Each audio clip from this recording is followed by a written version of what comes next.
Hello, everybody. Welcome to a special edition of the Scrum, Politico's weekly podcast. I'm White House reporter Reid Epstein in the newsroom. Today we're talking about the launch of Politico Magazine. I'm joined today by the magazine team. Editor Susan Glasser is on her way. Deputy editor Blake Hounshell is here. And senior White House reporter Glenn Thrush. We're going to be talking about the making of the magazine and some of the top stories from the first edition. Glenn, why don't we start with your piece, Locked in the Cabinet, cover piece about basically how President Obama has determined that most of his cabinet members are not terribly relevant to what he's doing sort of out of the White House. Tell us a little bit about how that piece came together and sort of what the reaction's been since it came out yesterday. Can I just say I'm really happy to be here with you, Reid. Long time no see. I think I spent around 6 weeks talking to, by my account, 76 to 80 people. Depending on how you count people, the definition of people, and the sense that I got was that the president started off in 2007 and 2008, and this is kind of a familiar tale, with a notion of creating an inclusive, involved, and sort of deliberative cabinet that he would really modeled on this somewhat caricaturish notion of a cabinet from Team of Rivals. And the truth of the matter is he had a lot of other priorities competing with that, namely dealing with the financial crisis and also the Afghan situation that eventually resulted in the surge. And as a result, apart from sort of the big three in the cabinet, Tim Geithner, Hillary Clinton, and Bob Gates, everybody else was sort of left out to seed and at the whims of these young, very politically motivated West Wing staffers. So what you had was at the very upper level kind of this dynamic of the power players jostling with the West Wing, and in the lower rungs, transportation, HHS, which became obviously a huge problem later on, a really dysfunctional system in which people were marginalized and then yelled at when they made mistakes. So obviously, this is not a template for good governance or team harmony. One of the really compelling sort of scenes in this piece is when Janet Napolitano is trying to elbow Eric Holder out of the Justice Department. Tell us a little bit about what Napolitano tried to do to elevate herself from Homeland Security to Attorney General.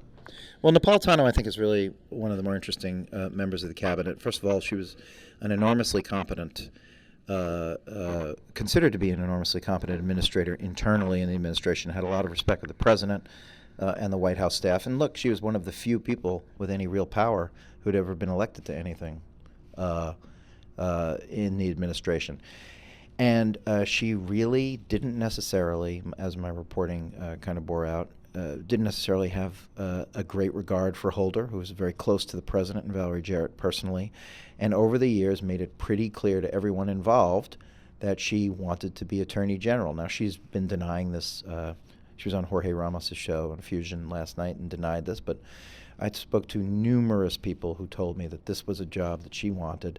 And Holder recently told one of his close associates that he sometimes felt that Napolitano was touching him to see if he was still warm.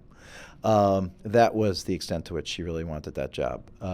And do we know what was motivating her? Why she, other than it was obviously a promotion? She had always wanted to be in her two goals, as far as I can understand, in the administration were to be an AG or Supreme Court justice. She was twice vetted for the Supreme Court, and from my reporting is still considered to be a candidate if someone leaves or dies. And she just, the AG is a far more powerful role than DHS, which is a scattered and sort of disorganized and to some extent disempowered agency. So this was something that she thought would have been a capstone on her career. Susan Glasser has joined us, the editor of Politico Magazine. Congratulations on the launch. Thank you so much. For our listeners, obviously they can't see the magazine in their hands the way that we have it here. Tell us a little bit about what the magazine is like for people who haven't had a chance to look at it. What's your vision of what you want this to look like, both for the launch issue and going forward? Well, the great thing about Politico Magazine is that it's many different magazines in a way. It's a daily online magazine as well as 6 times a year in print. So Glenn's piece is both the cover story of the inaugural edition of both the web magazine and the physical magazine. I think one way to think about it is think about the sort of more traditional news magazine that you might have had. In a way, what we've done is we've taken the newsy front of the book and we've migrated that online where it belongs in real time, so that every day you have the possibility of 1 or 2 or 3 or 4 or 5 stories from our magazine engaging with newsy subjects at the time that you want to engage with them, both original reporting and commentary, insight and analysis, hopefully all, that's adding value. While at the same time, we have these physical print issues of the magazine, hopefully making their own best argument for why they exist in print, to come and convene around big subjects in big ways, to take the time to break out of the news cycle, to do so in a way that hopefully is both powerful, that looks beautiful, and that really says, hey, take some time with this. This is something that you're not just going to want to put on your office coffee table, although great if you do, but that you're really going to want to say, this isn't the stuff of the front page newspaper headlines, but it's something that really explains, contextualizes, or just like plain old tells you something you didn't know. And I think that's why we're so excited about Glenn's piece. And how do you see the confluence between what's in the magazine and what sort of Politico has been putting together since 2007, where it's been an outlet that tries to win each news cycle and sort of create each news cycle almost, and now we're talking about something that sort of has more staying power with the pieces that you're producing? I think it's a great compliment, frankly, to the success that Politico has had in becoming, in a very short period of time, a dominant news organization around Washington and politics writ large, because I think it represents the next phase of the expansion of Politico's ambition, which, as I understand it, is not just to win the hour or to win the minute or win the morning, but it's actually to dominate its space, which is Washington subjects writ large. And you really can't do that if you're completely a captive of the news cycle, or if you don't participate in the war of ideas. And so one of the things that the magazine is a platform not only for our own staff writers, but also for great outside writers and thinkers to be a part of this amazing brand that Politico has built, and to say, like, yeah, absolutely, we want to own the conversation around our subjects in every possible way. I also think, Reid, that we periodically did this kind of work. I mean, we did a series of ebooks last cycle that were obviously excerpted at length on the site. And we've done a number of long investigative pieces, Ken Vogel, Josh Gerstein. I think one of the appealing elements of the magazine to me, and why I jumped over from sort of the news side to the magazine side, was because I think for the first time we have a vehicle to really showcase this kind of work. And it also gives us, and when I've been most impressed with the team that Susan has assembled, and she's really done it in like 90 days, is we've created an entirely new look that I think both dovetails very nicely with the existing product, but really signals to people that this is a different kind of a space, and it's going to present things in a different way. Let's talk a little bit more about the stories that are in this first issue, Blake. I was reading this morning the Obama versus the Generals piece, and what really struck me is sort of how similar it was to sort of what we heard out of the Bush administration, that sort of the generals didn't really respect what was going on, didn't believe that the White House really sort of either had their interests at heart or understood what the problems were, and so there were a couple of anecdotes about the Pentagon doubling whatever they were requesting from the White House because they knew it would be cut in half right away. Tell us a little bit about how this piece came together and sort of what it means for the next 3 years of the president's foreign policy. Well, we worked with Rosa Brooks on this, who is just a terrific columnist for Susan and I when we were over at Foreign Policy, and she wanted to take a deeper dive, and she spoke with, I don't know how many, but probably a dozen retired and serving generals. And she was just really trying to get a sense of, what kind of relationship they have with this White House and with Obama himself. The thing that was really striking at the top of the piece was, Dennis McDonough, the chief of staff, said something about how Obama has great personal relationships with his generals. And, everyone that Rosa Brooks spoke with said, wait a minute, I haven't heard of any generals that there's any kind of warm and fuzzy friendship with. So that really leapt out at us. And I think this interesting contrast with the Bush administration, it's kind of like two sides of the same coin. In the Bush administration, the military was upset because it was being asked to, carry out these very expensive, very costly in terms of lives, wars in Iraq and Afghanistan, and didn't always have full confidence in the White House's vision. Now, I think the opposite problem is you're winding down these wars. You wound down in Iraq. You're winding down in Afghanistan, and the military is saying, "Hey, wait a minute. You guys are steaming for the exits. We want to go a little slower and do this right." While at the same time, you're throwing us into Libya at the last minute.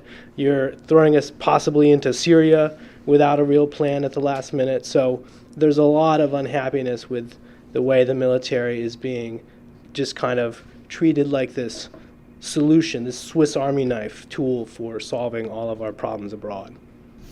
And has there been, one question I had while reading that piece was,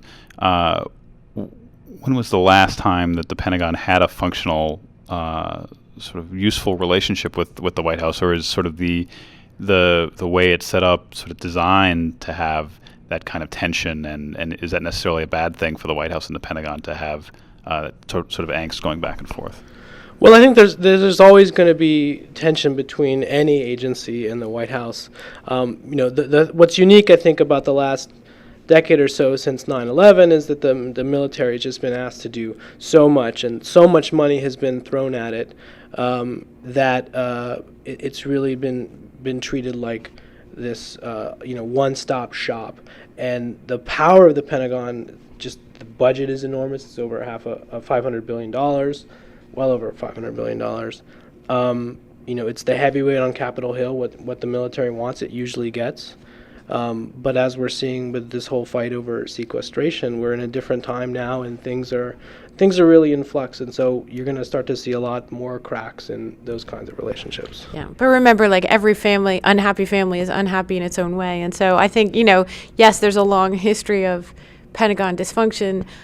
What's striking about this is that it's a relationship that has really gone off the rails and yet is surprisingly uncovered. I think that's, to me, was the power of Rosa's story. And again, a real argument for reporting, and that reporting is at the heart of this project. Her piece has voice in it. She has an opinion. She was herself an Obama appointee, a senior level political appointee at the Pentagon. So she's informed by that experience, but at the same time, what she did that I think is so valuable, she actually went and sat with this unique collection of people.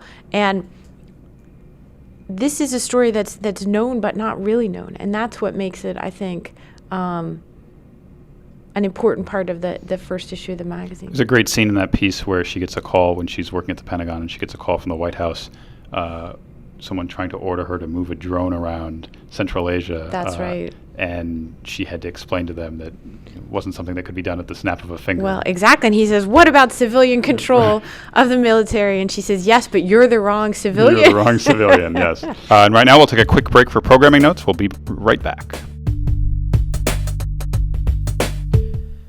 Hey, podcast listeners. Of course, this conversation is all about the Politico Magazine, which is now available in Politico boxes all around the Washington, D.C. area and online. You can check it out at politico.com/magazine. It's a beautiful new website. There's also two events on the Politico events calendar. The first is Tuesday, November 19th at the Newseum at 8 a.m. It is Politico presenting Emergency Preparedness. That is with Kathy Lanier, Chief of Police for the District of Columbia. That will stream live at politico.com/live.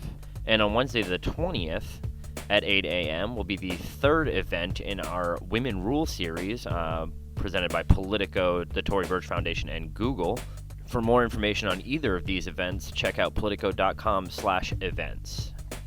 Now back to the show. Thanks for joining us on the Scrum. We're going to continue with more of the conversation about Politico Magazine. Let's also talk about Blake and Susan, Jason Zengerle's piece about Mitch McConnell. Clearly, he's was a significant player in the end of the government shutdown and solving at least the latest debt ceiling crisis. He's also in the middle of his own sort of political survival attempt in Kentucky, where he's being squeezed from both the right and the left. Jason, of course, has written for GQ and New York Magazine, among other places. Tell us sort of what this piece said about Mitch McConnell and how whether he's on the verge of sort of losing what's made him Mitch McConnell. Jason is really a best-in-class political profile writer, and we were, I think, very lucky to be able to hire him from New York and GQ, where he was working. The McConnell piece was a piece he wanted to start off his new job here at Politico with, and I think it was a great instinct.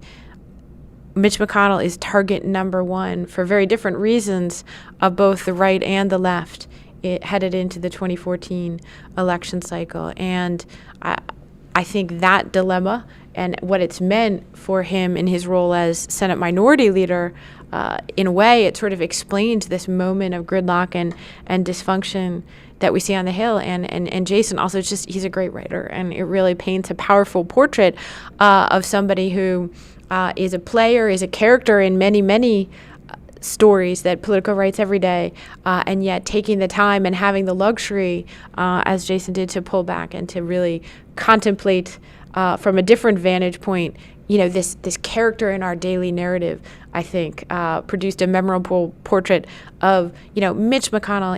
He's a knife fighter who's stayed in politics at the top of the game for more than 30 years, who right now, for a variety of reasons, isn't really able to wield his knife. When it felt like that his embrace of Rand Paul, which was very necessary in the moment in 2010, and since then has really robbed him of a real signature characteristic of making people afraid of him. Well, the tables have turned a little bit because he's obviously got a little bit of, he hears the footsteps of Rand Paul, and which is why he's worked with, Rand Paul's staffers on his own campaign, why he gave such a big bear hug to Rand Paul right after Rand Paul won that primary. And, all of that bad blood seems to have gone away, and he's determined to make sure that Rand Paul will never be his enemy, because he's worried about that sort of Tea Party sentiment, that Tea Party, organizing faction in Kentucky and the rest of the country that's caused him so many problems on Capitol Hill. Except it didn't stop him from getting a primary challenge from exactly those same people, and that's what's striking. You can throw money at the problem, and in fact, the piece reveals for the first time that Paul staffer is in line to make $500,000 this year. That's, throwing a pretty significant chunk of change at the problem, and yet he still drew his first ever primary challenger from the right. And $500,000 isn't enough to stop him from sort of speaking ill of McConnell behind Amazing, his back. right? You would think that, for that amount, right? Like if it's golden handcuffs, the handcuffs weren't tight enough. But, look, he's very likely to win. He has an overwhelming advantage in that primary. But what it does is it undermines him. It keeps the knife holstered. It's caused him, until the very last moment of that impasse on Capitol Hill, it's caused him to stay out of the fray and the deal making that he normally would be right in the middle of as Senate Minority Leader. George Will, at the beginning of Obama's presidency, said that basically Mitch McConnell was the second most powerful guy in Washington, D.C., and yet for most of this year, the narrative has been, where's Mitch? That he's unable, because of his political troubles back home in Kentucky, to really play the role of the deal-making minority leader that was essential in this almost broken system, he was one of the few guys sort of keeping it going. And it speaks volumes, I think, that he finally did have to come in at the very end to help broker the deal that ended the shutdown. The fact that he hadn't been involved sooner was really a testament to the crippling effect that his political troubles have had. And I think Jason really captured that by stepping out of the news cycle in a way that it certainly helped me understand and contextualize a lot of what was happening on the Hill. Tell us a little bit about what we're going to be seeing sort of on the web, Politico Magazine on the web. I don't know, do we have the next couple issues mapped out yet? What can our readers expect to see in the near and long-term future from Politico Magazine? Well, we're definitely still in launch mode. Glenn will have to find a way to write another story. He's Really? But basically, we're thinking of the whole, sort of next week and few weeks really as a launch mode for what the daily magazine is going to look like. So you'll see us launching out a variety of sort of web columns. We launched, for example, a monthly critiquing Washington fashion column by Tim Gunn, who's well known to many people as the Project Runway figure. And we'll be doing things like that I think are really something a little bit out of the ordinary, where our goal is not to unleash more punditry on the world. So we're not looking to have a whole lot of columns that are stuff that semi-famous people think about politics. But we're really trying to add value, creativity, take you inside Washington stories in a really different way. So we're going to have a pretty robust lineup of web columns that will be running, different kinds of multimedia features. We have Politico's first mini documentary that we will be releasing on Monday as part of a very interesting long-form reported piece. So lots of fun stuff in store. We're certainly all looking forward to that. We'll do some quick shout-outs around the table. Why don't you give a quick shout-out for somebody instrumental in the magazine who people might not have heard of or might not know of if they're just leafing through it. Well, I will. Elizabeth Ralph and Margaret Slattery were really instrumental behind the scenes. Margie in particular, who's a wonderful fact checker, probably saved me from some significant trouble, and just also a good, really good guidance. And just worked tirelessly over the past few weeks to really get this thing going. Well, everyone's been great, but I want to give a shout out to Robert Draper, who did this fascinating oral history of the shutdown in this issue. Today is his birthday, so if you see him, say happy birthday. He's in the Congo. Yeah, I think he's celebrating somewhere in the jungle. Our podcast listeners in Central Africa will have to pick that up for us. Susan? Oh, this has been it's such an amazing project, and I think, for Blake and I coming here and realizing there were so many terrific people and capacities at Politico.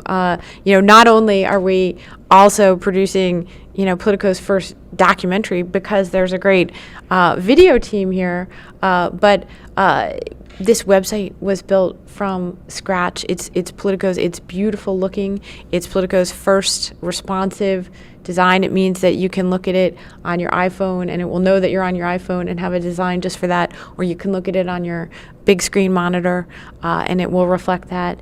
So we really loved working with that team. We had an event last night to launch it where we had 3 cabinet secretaries from the Obama, the Clinton, and the Bush administrations talking in a sort of live action version and discussion around Glenn's piece. There was a whole team of people that put that together. So just so many different people who contributed to this in some way. Susan, Blake, Glenn, thanks for coming on the Scrum. If you want to know more about these stories, you can pick up your copy of Politico Magazine around Washington. You can head also to politico.com/magazine. You can find us at politico.com/podcast. We're also on iTunes, Stitcher, and SoundCloud. Just search for Politico Podcast. That's the Scrum. I'm Reid Epstein. Thank you for listening.